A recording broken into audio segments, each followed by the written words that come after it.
Hello, my name is Tara McGregor and I'm working with colleagues at Research Scotland to capture and share some of the rich learning that's come out of the Changing Lives programme on behalf of all of those people that have been involved in the programme over the years.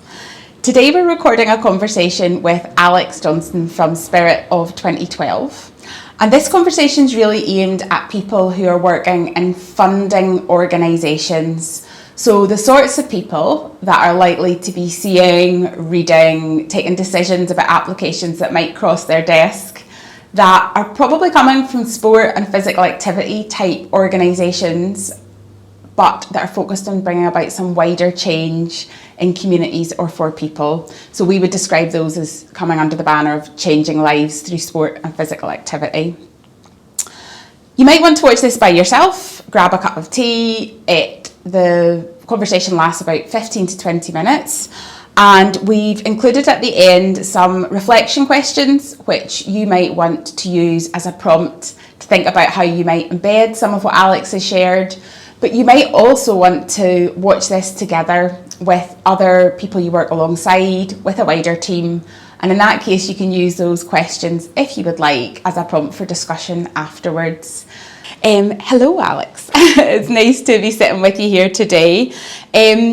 I wanted to start with a question, really asking you to describe what we commonly call the Changing Lives approach, just briefly for anybody that's listening. Sure. So the Changing Lives, which stands for Changing Lives through Sport and Physical Activity, is an approach to delivering sport which intentionally uses sport to bring about change. And that change can happen at an individual level and at a community level.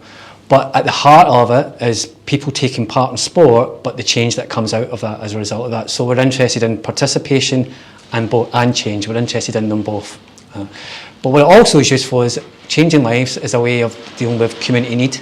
So needs in a community, whether it be, we've got, say, older women who are socially isolated, then sports like walking, netball can come in, bring them together, connect them up, reduce some of that isolation.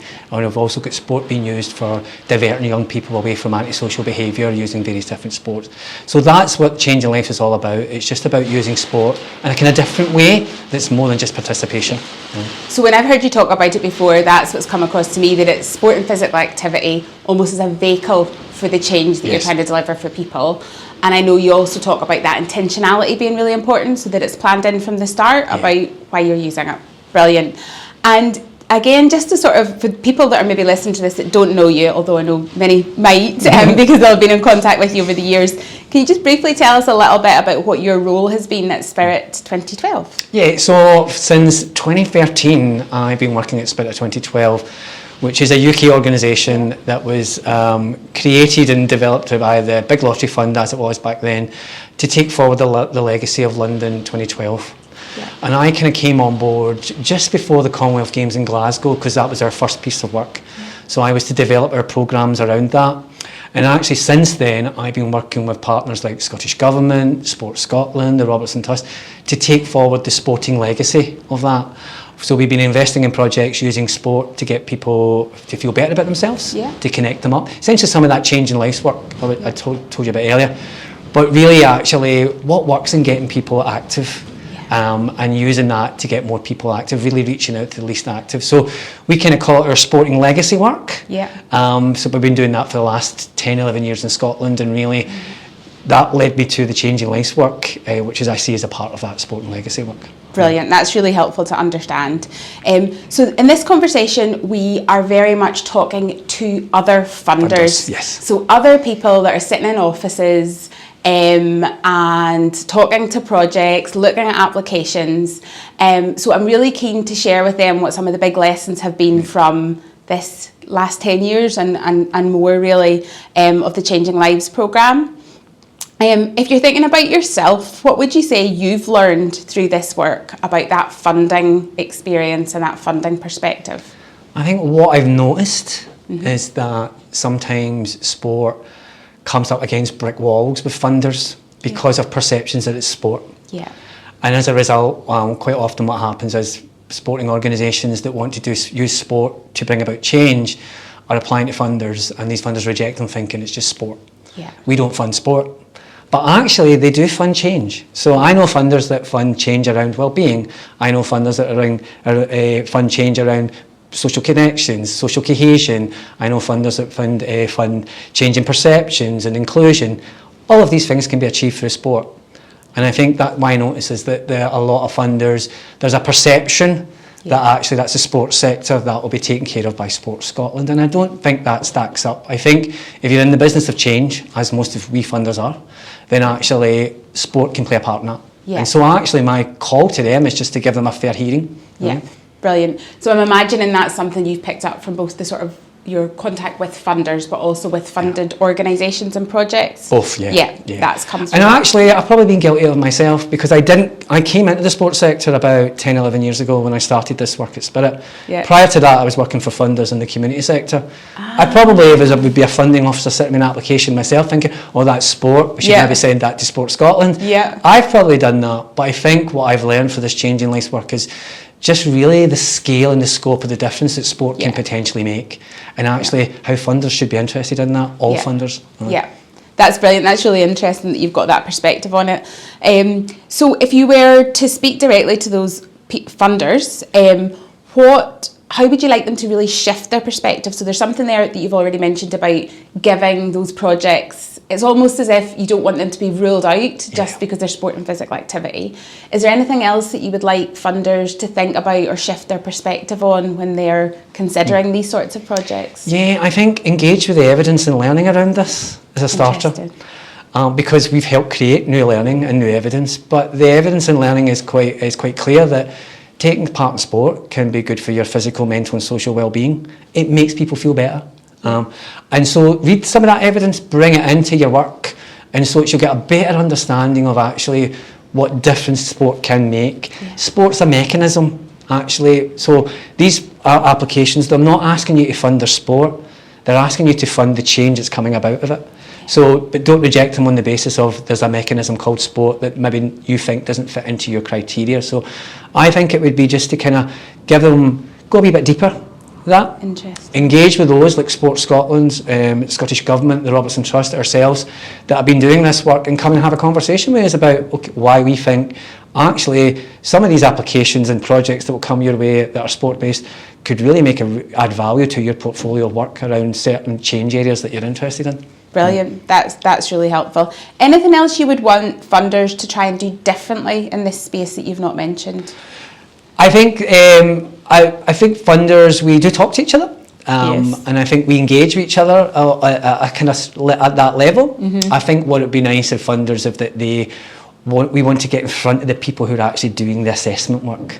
So how can we engage with your people and help train them up and show them the difference that sport makes? We've got the resources to do that. But it would be nice to be able to get in front of people, because it's that usual thing, Tara, if someone's sitting with a pile of funding applications and they don't know anything about this, but their boss knows, and the boss hasn't communicated that, then that will still result in blockages. So actually there's an offer from us as a partnership, as the Changing Lives Partnership, that we can come and talk to your people about what we've done, what the evidence is, and what potential that sport could play in helping them achieve the outcomes and change that they want. So there's a nice offer there to sort of help build that capacity for people around these kinds of projects, and how to build that capacity within your own funding organisation. And help change some of those perceptions about sport and stuff like that. We can offer that up to the other funders that we know. Anything else? I suppose I see you sitting at that interface between the funding side and the funded organisations.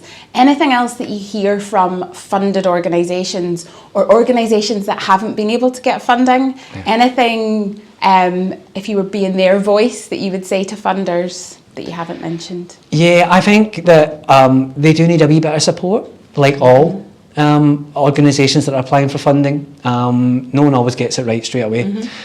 A lot of sports clubs, if we can take that example, tend to be low capacity. They're volunteer based, so they do need that wee bit of assistance, like that, like with applications, how to articulate things. It's a sector that I know traditionally, and it's still the case, I would imagine. In fact, I will say that is still the case, that they could be better at outcomes. So we've got all these funders that are in the business of outcomes, and we've got sports clubs and that who traditionally have been funded and the culture was around participation, numbers, ticking boxes. So they were much more familiar with outputs. They're still on that journey. Yeah. So I would think that for me it would be like, you know, if you see some of these applications and you see some poorly worded outcomes, then maybe just go back and have a conversation with them if you can, to have that, because there'll be a change-based project in there, but it might not just be articulated around that. So I think that would be me, just to give them a bit more of a kind of chance to express the difference that they make. I think that's a really interesting insight about the nature of this part of the system, the kind of sport and physical activity space, because if I think in Scotland about you know, how funding's changed over time, there's lots of charities and third sector organisations that have become really, really good at the outcomes-based work and using that as their language to articulate change. But there is then that recognition that there's other parts of the system, and probably sports and physical activity is one of those parts that maybe aren't quite there. So I think that should be useful for funders. And I think that they, like others, I suppose, struggle with that impact measurement side of things. But what I've noticed over the year is, particularly around for the sports system or the sports sector, is that there's definitely issues around capacity, there's issues around capability, but also a big issue around confidence. So there's a lack of confidence in applying for funding that is about outcomes-based funding, and they just need a bit of help. I mean, I recall several years ago when we were doing the Changing Lives Through Sport and Physical Activity Fund, when we put out over £1 million into the sector for Changing Lives work. And we funded 17 partnerships, but actually in all of them, in their first application, there was issues around outcomes. But we decided to go beyond just that was the only thing we were going to make judgment. We could see good change-based projects in the application, but the outcomes articulation was quite poor. And so we went back to them all and says, well, we funded some of them, and says, let's have another look at your outcomes and see if we can get.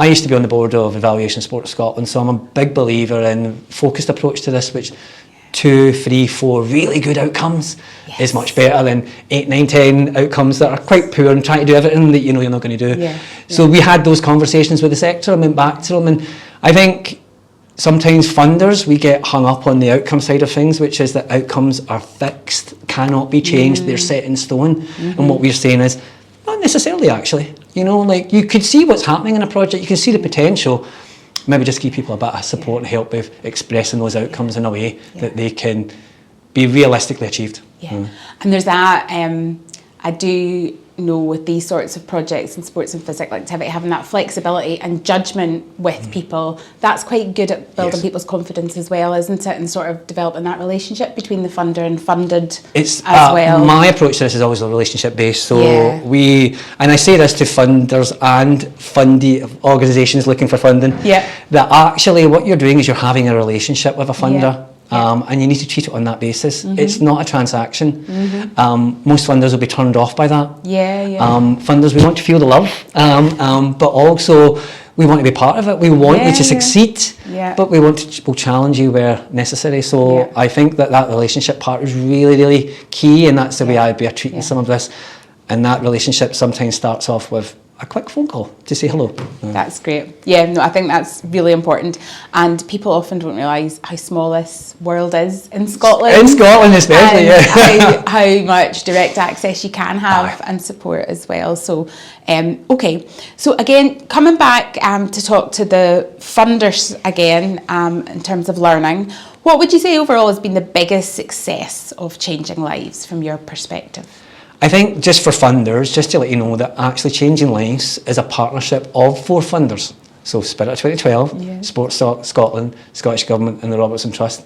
Been working together now since 2017, successfully doing this. So we can work together. And I think, one of the things that I would always, how I describe that relationship was that when we first started off, we were a collective of funders with individual interests. By year in, year two, we were a partnership of funders with a common interest, and we just kept at it. So I think for me it's about find your common interests, they will be there, find the right people. That consistency of people helps to kind of partnership working, and encourage as much partnership working as well, even at funder level or even below that. I mean, I remember getting involved in Changing Lives probably was about 2017, Yeah.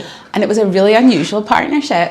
And there was all those initial events, and you can see how that partnership has grown and developed, even when we're maybe all in a room together. It feels different. And we're still which is here. lovely. We're still working together in partnership, here. like almost 8 years later, you know, Yeah. and still going. That's the commitment of the partners and the funders, and I think we're all able to get what we want out of it, but working towards a common interest as well. Absolutely. Brilliant. Okay. So, Alex, I had one final question for you before we finish up. If you're thinking forward 10 years from now, so 2035, what would you love to hear about the legacy of the programme in terms of the funding community in Scotland? So this is going to sound weird, but I hope in 10 years' time that there is no change in lives, and that this is just how we deliver sport. We deliver sport, we fund sport on that basis. They deliver elite sport, people who want to go and become role models and win medals, they can do that. But people who just want to take part in sport for fun and social and meet other people, that's all fine as well. And that's all part of the delivery environment for sport, but also how sport is funded. And that it's not just Sport Scotland and organisations like that are funding sport, but other funders see the value in funding sport to achieve change. That's brilliant. Thank you so much for your time today, You're Alex. welcome. Thank you.